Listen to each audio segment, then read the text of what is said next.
Back on CBS Sports HQ, 6 head coach openings so far in the NFL. And our Jonathan Jones says Bill Belichick's buyout at North Carolina isn't really concerning anyone in the league, but is concerning North Carolina. Now, if Bill leaves before June the 1st, it's a $10 million buyout.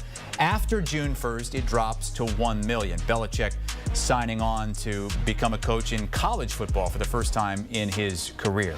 Let's get our NFL lead insider in here. JJ, what are the chances that Bill returns to the NFL either this offseason or next? Well, look, Bill still desires the NFL.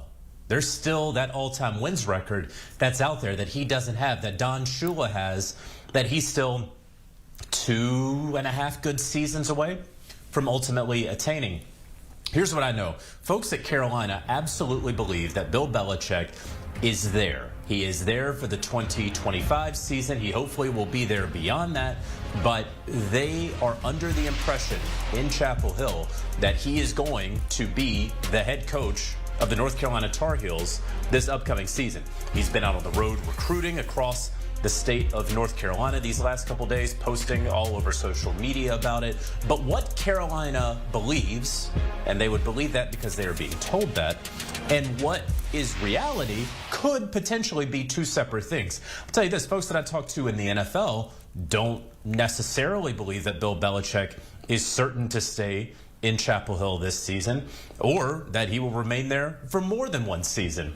And right now there are 6 openings. Belichick sort of surveyed the field before he took that Carolina job. There were 3 openings. Clearly, he would have been informed if one of those 3 teams wanted him. He's not going back to New England, but the Las Vegas Raiders position did just open. The Jacksonville Jaguars with owner Shad Khan, he was not taking any inquiries before he ultimately fired Doug Peterson earlier this week. Now, could he potentially be open to Bill Belichick? And then lastly, you have the Dallas Cowboys, who have not yet made a decision on Mike McCarthy. Would Bill Belichick want to work with Jerry Jones? Would Jerry Jones want to employ Bill Belichick? I think it's certainly possible on both of those sides. But again, everything that I am hearing out of Chapel Hill, it is signaling to me that Bill Belichick is telling UNC he's there for this season. Belichick's 72 years old. He'll turn 73 this spring. Pete Carroll is already 73. It doesn't seem like it, but Pete Carroll is older than Bill Belichick. The Bears have requested to interview him. What more can you tell us about that and the Bears search? So Ryan Poles, the general manager of the Chicago Bears, said that they are going to be extremely thorough in this search. I would tend to believe Ryan Poles. And so he said that they're going to interview some names that you may not even be thinking of. Well, the rest of the league apparently isn't thinking of Pete Carroll, but certainly the Chicago Bears are. They are the only team so far to have requested an interview with the legendary coach. It's very possible, of course, that a team like the Las Vegas Raiders, out closer to the West Coast, where Pete has spent so much time, of course, at Southern Cal and at Seattle with the Seahawks, that maybe they could put in for Pete Carroll in a very competitive division. But when you consider the Bears, they are interviewing Drew Petzing later today. That is the Arizona Cardinals offensive coordinator. Some other interviews that they are hopeful for: Mike Kafka, currently the Giants offensive coordinator. He's interviewing tomorrow. Ben Johnson, the Lions offensive coordinator, the belle of the ball for a number of teams. He will be interviewing on Friday. So too will Aaron Glenn, and there are a number of other coaches as well who could and should be interviewing for the Chicago Bears vacancy. So we will continue to hear some of those names. Will Pete Carroll ultimately be the guy? Like, this is going to be a very long process. I will not at all be surprised that this stretches close to when we get to the Super Bowl, frankly, with the Chicago Bears, considering the volume of coaching candidates. So very, very far away right now, Chris, from sort of giving any sort of odds on whether it's Pete Carroll in Chicago or not. Well, Ben Johnson on that list as well, and he's a guy Pete Prisco has made no bones about it. He thinks the Jaguars should give him the keys. He's wondering, though, if he would want to come to Jacksonville if he has to basically report to Trent Baalke, who's been retained after they let go of Doug Peterson. Owner Shad Khan saying that he is going to have more of a hands-on approach to the head coaching search. How are you hearing he's going to be involved, and how is that, I guess, different from other coaching searches the Jags have had? So there will not be a search firm that the Jacksonville Jaguars use, and obviously Shad Khan is going to lean on Trent Baalke. You can certainly see that and hear in the press conference that was earlier this week that Shad has very strongly leaned on Trent Baalke in terms of what he thinks about this roster construction, what he has thought about the job Doug Peterson did out there for the Jaguars when they were not able to build on the success of a couple of years ago offensively. I'll say this about the coaching candidates, and Ben Johnson should be near the top of that list, Aaron Glenn, as well as Liam Cohen, the Buccaneers offensive coordinator.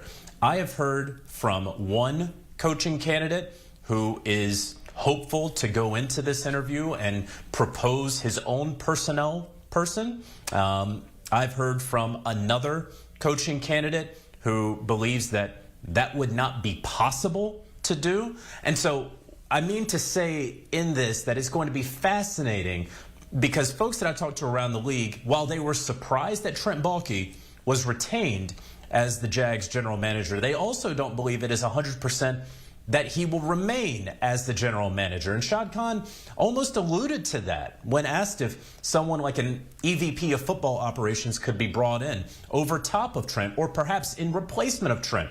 And Shad did not turn down that idea. So certainly if the Jaguars find their coaching candidate and perhaps that coaching candidate corners them more or less and says, you can have me, but I have to have my personnel guy, it's going to be fascinating to see if the Jaguars would ultimately agree to that. That is a question a lot of folks around the league have right now. A lot going on right now with coaching vacancies and, of course, the start of the postseason, wild card weekend, Saturday, Sunday, and Monday.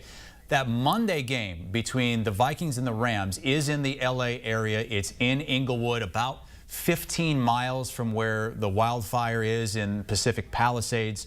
We had the NHL team in Los Angeles, the LA Kings, postpone their game tonight. What kind of contingency plans are in place from the NFL for this game? Well, right now you have both, of course, the Rams and Chargers who are having to practice in that area. So that is something that right now you have to be focused on in the immediate. Obviously, the Chargers are playing in Houston, so you're not concerned about that game that will be taking place on Saturday. But the Monday game between the Vikings and the Rams that you ask about, the NFL is certainly paying very close attention to what is going on. I know the Associated Press just reported that it is the most damaging wildfire in the Los Angeles city and area on record.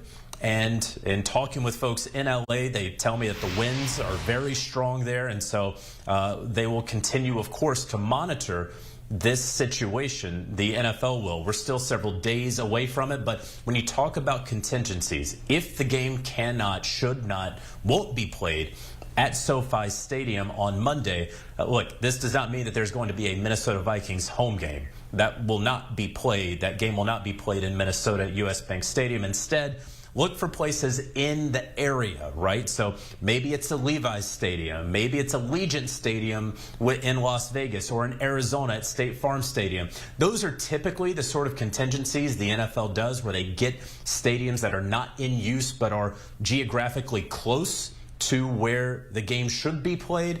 That is all possible, but again, the NFL monitoring what's going on. All right, our thoughts, our prayers with everybody in the LA area as those damaging wildfires continue to rage there. Jonathan Jones with us, the latest with several coaching vacancies and that Monday night game in the Los Angeles area between the Rams and the Vikings.